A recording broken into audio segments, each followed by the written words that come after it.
This episode of Punk Rock HR is sponsored by the Starr Conspiracy. The Starr Conspiracy is the B2B marketing agency for innovative brands creating the future of workplace solutions. For more information, head on over to thestarconspiracy.com.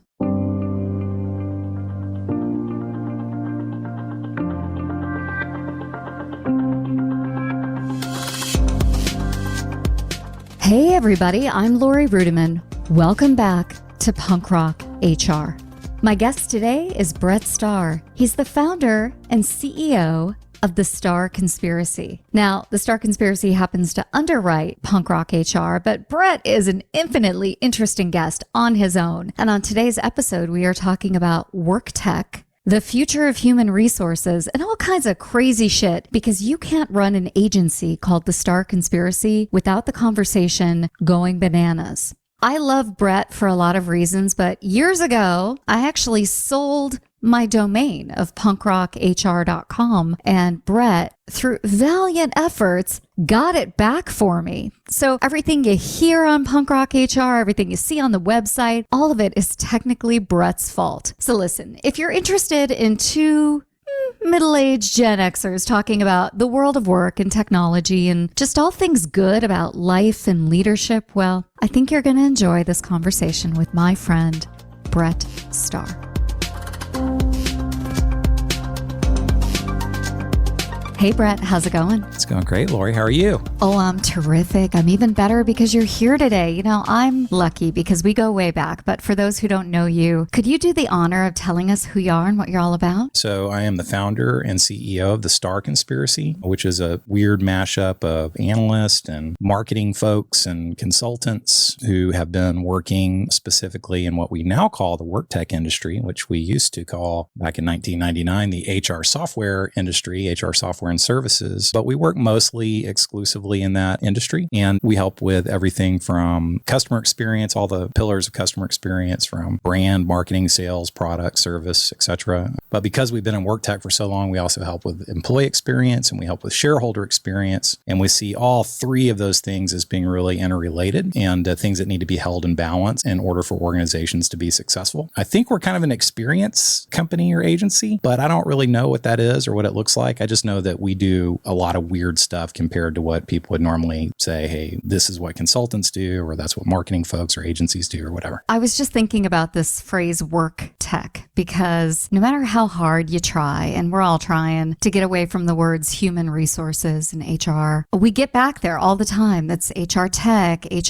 analysts, HR tech vendors. Why is the distinction between HR and work so important for the future? Well, I think there's a lot of reasons for that. You know, the one that makes the most sense to me is that there was a time when basically a paperclip was the center of the universe, which is hard to imagine. And so it used to be, as we were kind of navigating the Industrial Revolution or whatever, that the success of a business or an enterprise was really focused on what that enterprise could do in isolation. So, you know, that company and their ability to produce something. And so all the systems they had, this was pre-technology, all the systems they had, all the processes they had, et cetera, were really optimized around what was in the best interest of that company in producing whatever product or service they're producing for their customers. And I think as we started to encounter some of these concepts, really at about the same time that cloud computing was becoming a significant thing, you know, like the internet was invented and all that, I think the center of the universe shifted from being an individual company to being more of this like notion of the extended enterprise, where we're all collaborating in these networks of supply chains and business transactions and, you know, all that stuff. But what was really interesting about that period is that the center of the universe was the paperclip. So it moved from being the factory to the paperclip, and how the paperclip moved from one company to another company in this notion of the extended enterprise. And really, you know, I think that there was a growing realization starting about the turn of the century that it really wasn't the cost of a paperclip flowing through a supply chain that needed to be tamed by an ERP system, which back then the biggest, you know, software investment that a company would ever make was a big ERP system from Oracle or Sybase or, you know, some of these big companies that don't even exist anymore or have been acquired. And it was was a combination of software and servers that were stored on premise, on site, etc. But there was a realization that ERP, enterprise resource planning systems, what they're really good at was tracking the efficiencies of the cost of a paperclip as it flowed through the supply chain. But the cost of a paperclip really comes down to an individual's ability to negotiate the cost of a paperclip and to choose a vendor to work with and to choose what ecosystem they participate in. And that's all people. And so I think a real watershed moment, I know that Workday is a kind of a touchstone for a lot of folks, but I think a real watershed moment for the transition from kind of this inventory-centered, ERP, manufacturing-centered software world to where we are becoming now was when Workday came out and said, hey, we've got talent acquisition and we have financials, and we're putting those two things together, right? And that was like the first time that there was this major kind of well-funded attempt to demonstrate the relationship between people and how a business functions and how work gets done. And then finally, I would say that increasingly work tech and why it's important to distinguish between things like HR, which is an important component of the work experience. The work experience doesn't cover everything that work does. And so increasingly you're seeing like project planning solutions and meeting management solutions and stuff like that. That's part of like the everyday fabric of how work gets done, being integrated in a more people-centric way with systems that we used to think of as financial systems or ERP systems or stuff like that. So I think there's a real need to kind of take a holistic view of what work is and the significance of the role of the human in the work, but those aren't necessarily the same thing all the time. It's so surprising to me that so many organizations and, communities are rooted in the past, rooted in this notion of HR being a gatekeeper, HR being kind of the center of excellence by which all work is determined, when we find that some of the most innovative work tech doesn't even have, to your point, anything to do with human resources, whether it's something in well-being or, something around project management. HR is often the last to know. So do you have any examples of really great tech that kind of sprung up that everybody's using now but didn't start in HR? Hey, this is Brent Skinner, host of Small Talk Window here at the Work Defined Podcasting Network. Have you ever wanted a short podcast to listen to during a coffee break of your workday? You've come to the right place. My guests dispense with the small talk as quickly as possible and settle into a meaningful conversation around the world of work. I'm really into like Cal Newport right now. So I'm reading, A World Without Email and trying to really get deeply grounded in this notion of like deep work and deep collaboration. And, we have a pretty unusual just way that we work at the Starr Conspiracy, and we're always trying to kind of make it better. But I would say that a great example is if you are able in the knowledge worker economy, for lack of a better, that's, been a phrase that Drucker introduced a long time ago. And now we're stuck with it. Yeah. Yeah, we're stuck with it. And it feels kind of gross every time I say it, but there it is. The work has to be autonomous. It's not like, it was in working on an assembly line, assembling cars, where people had to repeat the same kind of step over and over and over again. And there was no need for autonomy in their work. In fact, autonomy was antithetical to doing a good job in that system, right? And so enter the kind of knowledge worker economy, and that work has to be autonomous. And so you can't look over someone's shoulder and force them to be creative or, et cetera. No, they've got to have their own inner accountability to do that, and inner skills and inner drive to get the work done. Absolutely. And so you see all this onset of like, decentralized autonomous organizations and, what those really are versus what people mean when they kind of say it in a corporate environment and stuff like that. But one of the things that I don't think people have is that while the work that's being done needs to be autonomous, there needs to be autonomy in the workflow cannot be autonomous. And so distinguishing between work and workflow is, I think, going to be one of the major kind of innovations of this period that we're in. And therefore, I think you see a lot of interesting software solutions that were not considered HR or people solutions, like Trello, like Flow, like Asana, that actually create a better experience because it provides some definition around the workflow so that people can be autonomous in their work. And so I think a lot of the solutions that really had nothing to do with HR, but now are getting wrapped up with everything HR, like performance management and learning and development, all that stuff, are really coming out of the project planning kind of space. And there's other spaces as well. One of the other ones that I would mention is just this earned wage access. Earned wage access is a pure financial play. You wouldn't expect that to enter an organization through HR, but increasingly it is. is entering cultures of work, and individuals are able to access it because it was given to them by a human resources outsourcing firm who has it as one of 30 or 40 benefits that they provide as part of their service. And so increasingly the way people get paid is becoming kind of intermingled with HR, even though it kind of came out of more of a financial area. And so I think you just see all of this stuff just kind of converging. And the one thing that it all has in common is people. And the people who are supposed to be the most important to the people are the HR people.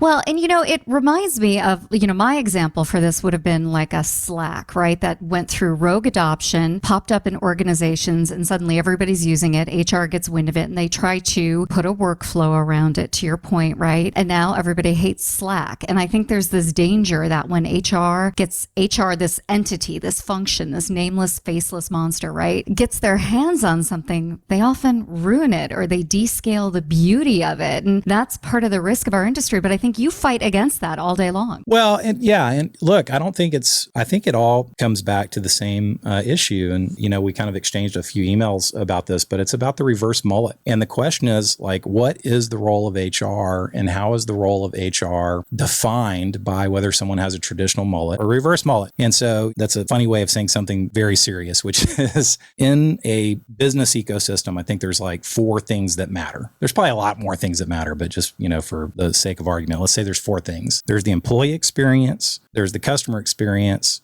there's the shareholder experience, and then there's just social good. I've recently been talking a lot more about the relationship between social good and those 3 experiences because, you can have a company that's having a great employee experience, creating a great customer experience, creating a great shareholder experience, but they're destroying the fucking planet, and that's not okay. No, and it's so common. Absolutely. Well, and so the 4 being intermingled for you, do you rank them? Yeah, absolutely. And I think that's the point. So if you are an organization where you're running a traditional mullet, which is business in the front, party in the back, 99% of all companies are going to put shareholder experience first. They're going to put customer experience second. They're going to put employee experience third, and most would say last, except the conversation about social good isn't even happening. And so did you ever watch that show, or have you watched that show, Dope Sick?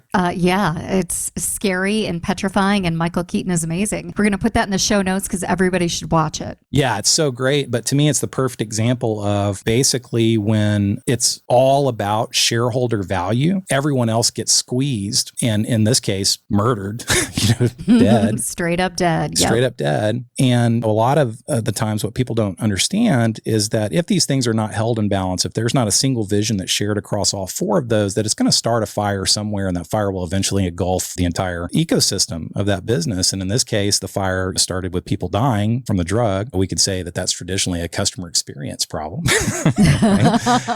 We can, yeah. So this reverse mullet idea is just applicable to so many aspects of our organization as well as our entire enterprise. It can apply in human resources, it can apply in customer service, but also just the way you approach your individual encounters with shareholders, correct? That's right. And to put a fine point on the original question, a company that's running the traditional mullet that puts shareholder experience first, the role of HR is going to become a defense role where the goal is to implement repeatable processes that benefit the efficiency of the business and are more focused on shareholder experience than they are employee experience. If you're on the reverse mullet and you put employee experience first, and your belief system is that if we take care of our people like in a real way, not in like a logo way or like catchphrase way, but if we really take care of our people, they'll take care of our customers. And if our people are having a great experience and our customers are having a great experience, then the shareholder experience really becomes about stewardship rather than managing everyone to death around the numbers that they need to hit so that the shareholders get, we're at a 50-year low for happiness. Happiness is a 50-year low right now. This is all done by the University of Chicago, who looked at multiple data sources over the last 50 years to try to get a longitudinal read on, kind of multiple factors driving happiness. But happiness is at a 50-year low. The planet's on fire. Employees are getting screwed every day, and yet profits are at a 100-year high. So how can all those things be true? How can all those things be true? And we think that's okay. So when you look at like the role of HR, it's really the mandate. I mean, are they there to serve the employee or are they there to serve the shareholders? And anyone who says, well, both and, or, no, you just don't get it, because at the end of the day, it will always be the shareholder, unless the organization has taken a stance and said, we will always make every decision based on a simple question. Is this good for the employee experience or not? If it's not, we're not going to do it. If it is, then we are. And I think inherent in that is that companies are going to have to be comfortable making less profit, because the profit situation is just out of control when you look at, what our life circumstances are right now. Well, you don't need to put a fine point on this, because I want to continue down this vein. We had this really great guest on the show, and you may know her, Christy McCann Flynn from Go Coach, an amazing leader, former human resources, walked out the door on her 20 plus year career in human resources because she thought enough is enough. I'm not enabling this behavior. I'm no longer empowering profit before people. She's one in a million. And I think there's so much to be said about HR being braver and being bolder and more courageous, but how do you actually do that in the moment? How do you live that? I mean, you're running a business, right? You've gone from small business to successful enterprise, and you have these inflection points in your career journey. How did you navigate that? And how should a regular, honest to goodness HR person in Indianapolis, Indiana, navigate these tricky situations around people and profit? Yeah. I mean, first of all, it's hard. I mean, we run a pretty good business at the Starr Conspiracy. And the only reason that we do is because we ran a really shitty business. And so well, you can't. You learn from failure. It's the only way to learn. Yeah. Well, I totally agree with that. If you stick with something, long enough, you fail enough to actually kind of get good at it. But the thing that we learned through experience was that every time we tried to focus on numbers or profit or customer experience exclusively, that caused us to take our eye off the ball of how we were treating our people and the experience that they were having. The business suffered. Everything suffered. And the more we just said, fuck it, let's treat people really well. And we know that the customers are going to have a great experience because of that. And then, we'll see what happens on the business side. And if the business side doesn't work out, then we must have a really screwed up model that's never going to work anyway. But at least our people will, be happy as the ship is sinking rather than feeling like their asses are whipped all the time trying to hit their numbers. And so we learn from experience. And the average tenure at someone at the Starr Conspiracy, I would say probably 7 or 8 years of people who are there right now. We've doubled in size this year. So we've got a bunch of people who are here for less than a year, but people tend to stick around the Starr Conspiracy. So, we worked together for a long time. We figured a bunch of shit out. I will say this. If there was ever a moment where people were going to look around and say, if we keep doing things the way that we're doing them now, we're going to end up in some kind of like nuclear winter, situation. This is that time. Unfortunately, I think a lot of people are going to have to see the old model completely unwind before they make the change. But I do think that there is a group of folks who are coming out of the fringes, of like agile and of deep work and of what used to be like these little kind of culty corners of how work gets done and how that relates to profit. And even, dare I say it, in the blockchain world and the crypto world and the impact that DAOs have had on people's options for working together and where governance happens as opposed to... My favorite example of a DAO is a CEO who's like, I'm all about a DAO. And I'm like, well, then you're no longer a CEO. That's how that works, Or unless the DAO passes a rule to elect a CEO, and then you probably wouldn't get elected anyway. And y'all get paid in tokens. That's right. That's right. Yeah. All the governance. There's actually a PEO that was created by one of the crypto wizards from 5 or 6 years ago who created Yearn Finance, which is a huge crypto by market cap. And the second project that he created was a PEO to handle like basically payroll for DAOs.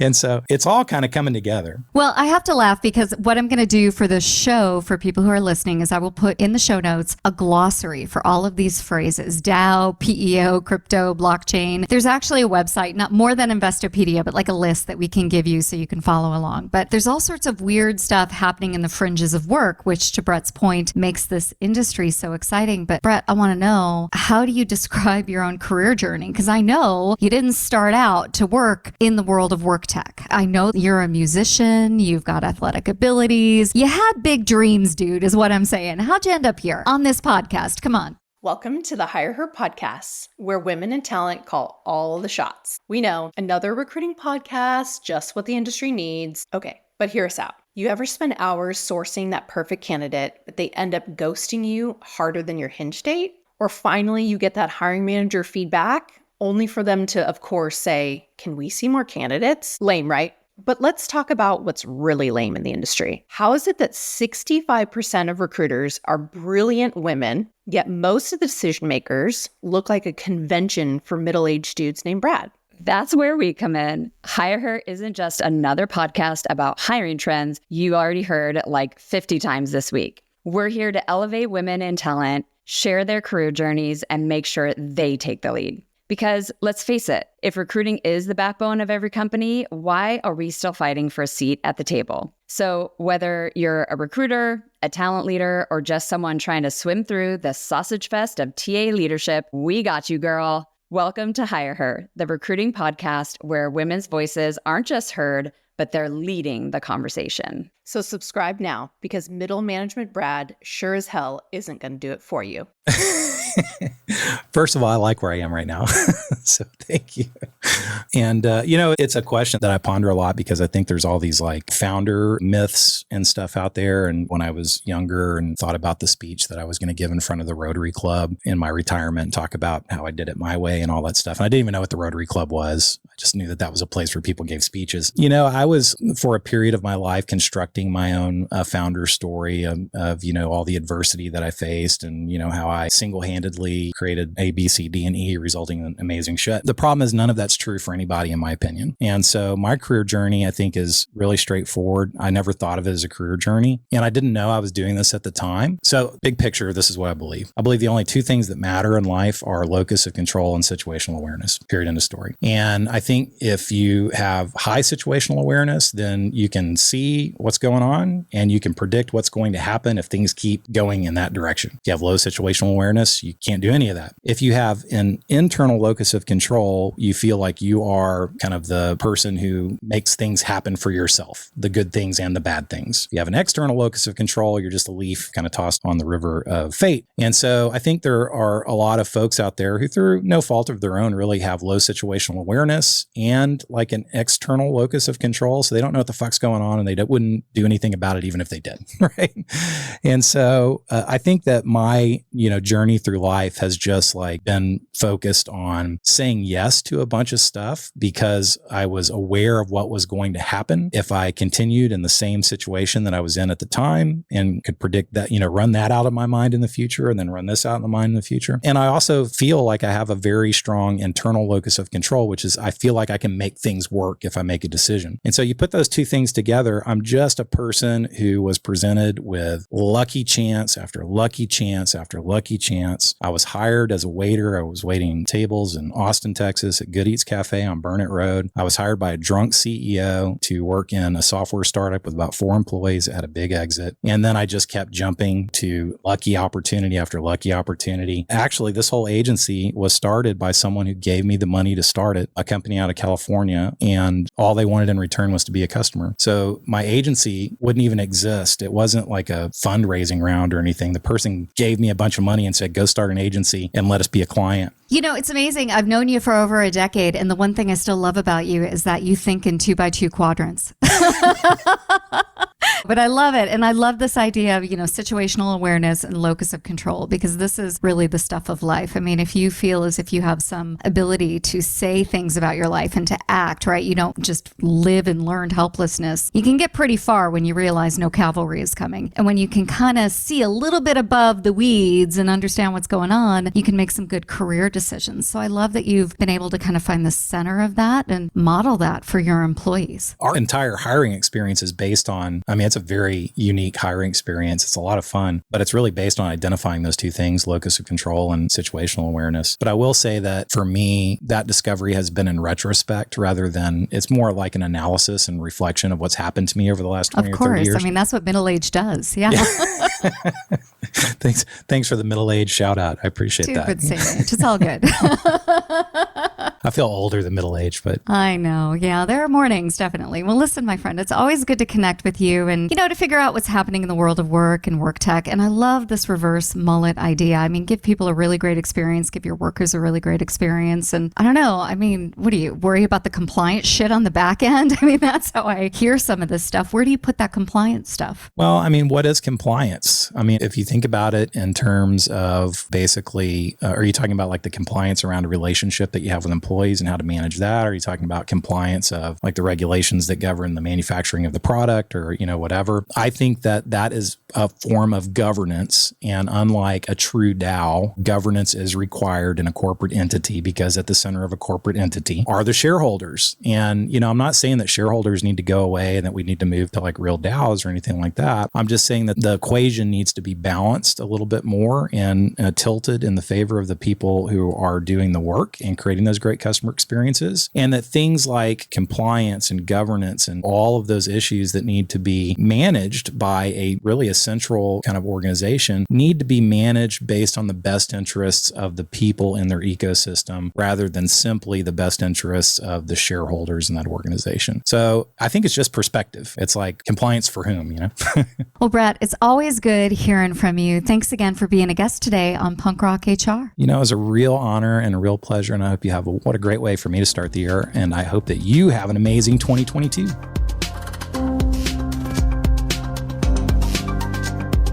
Hey, everybody. I hope you enjoyed this episode of Punk Rock HR. We are proudly underwritten by the Starr Conspiracy. The Starr Conspiracy is the B2B marketing agency for innovative brands creating the future of workplace solutions. For more information, head on over to thestarconspiracy.com. Punk Rock HR is produced and edited by RepCap with special help from Michael Thibodeau and Devin McGrath. For more information, show notes, links, and resources, head on over to punkrochr.com.